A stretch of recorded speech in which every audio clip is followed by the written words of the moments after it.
सुगंधा और उसकी सास कांता के बीच एक अजीब सी जंग रहती थी।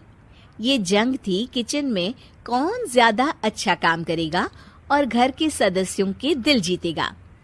और उनकी इस जंग में हमेशा कुर्बान होते थे उनके दोनों पति। कैसे? आइए देखते हैं इस किचन पॉलिटिक्स की कहानी में। एक दिन किचन में, माँ जी, आज मैं बना रही हूँ मेथी की सब्जी। इस खाने से घर वालों के पेट की सारी समस्या खत्म हो जाएगी। और मैं बना रही हूँ तड़के वाली छाछ, जिसे पीते ही गैस की समस्या कभी नहीं होगी। दोनों अपने अपने खाने को लेकर टेबल पर पहुंच जाती हैं। तभी सुगंधा के ससुर उसकी बनाई सब्जी की तारीफ कर देते हैं। अरे वाह, मेथी की सब्जी भी बनी है, बड़ी ही स्वादिष्ट है। वाह बहू वाह। अरे बहू, लेकिन इसमें इतनी सारी मेथी बर्बाद करने की क्या जरूरत थी?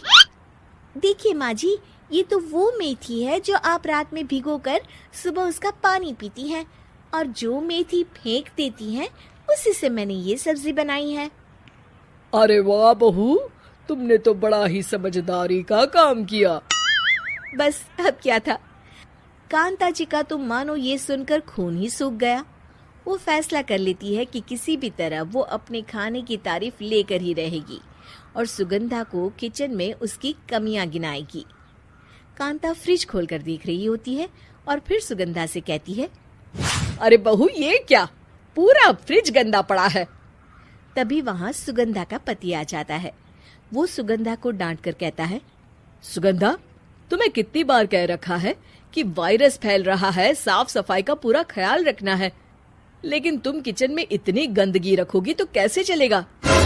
सुगंधा सास की तरफ देखती है जहां वो मुस्कुरा रही होती है। सुगंधा समझ जाती है कि सास ने उससे बदला लेने के लिए ये सब किया है। दोनों रात के खाने की तैयारी में लग जाती हैं।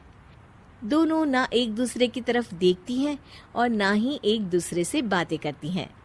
रात को खाने की टेबल पर एक एक कर दोनों कई तरह के अलग अलग व्यंजन टेबल पर लगा देती हैं और अपने अपने पति के पास जाकर खड़ी हो जाती हैं।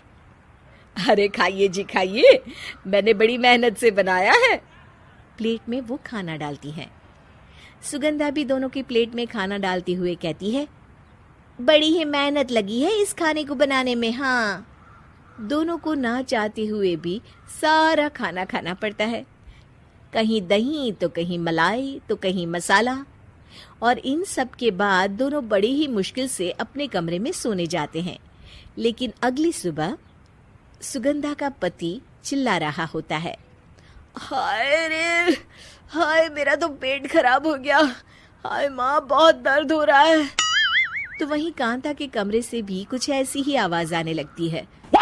हे भगवान, इस सास बहू की लड़ाई हमारी जान लेकर रहेगी। जाओ कोई डॉक्टर को बुला कर लाओ। डॉक्टर आते हैं। दोनों को देखकर कांता और सुगंधा से कहते हैं, देखिए, आप दोनों इन्हें खाने में हल्का ही दीजिएगा। हो सके तो रात का खाना जल्दी खाया करे और वॉक किया करे। इतना कहकर डॉक्टर वहां से चले जाते हैं। जिसके बाद एक बार फिर से दोनों बहुएं किचन में जाती हैं और खाना बनाने में लग जाती हैं।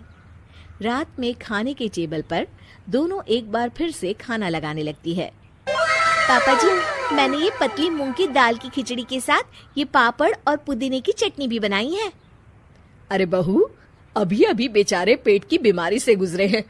इतना भारी खाना तो डॉक्टर ने भी मना किया है ना। देखिए, मैंने आप दोनों के लिए सूप बनाया है। और दोनों उन लोगों की प्लेट में खाना डालने लगती हैं। तभी दोनों एक साथ बोल पड़ते हैं, बस करो, हमें माफ करो।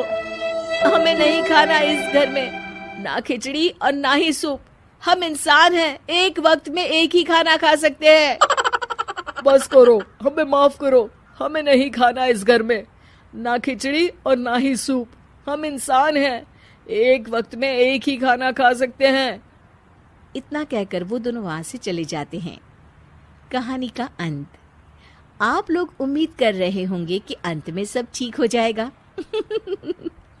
नहीं जनाब, अगर सास बहू के बीच सब ठीक हो जाए तो आप ये सीरीज देखे ही क्यों? तो मजा लीजिए इस चैनल में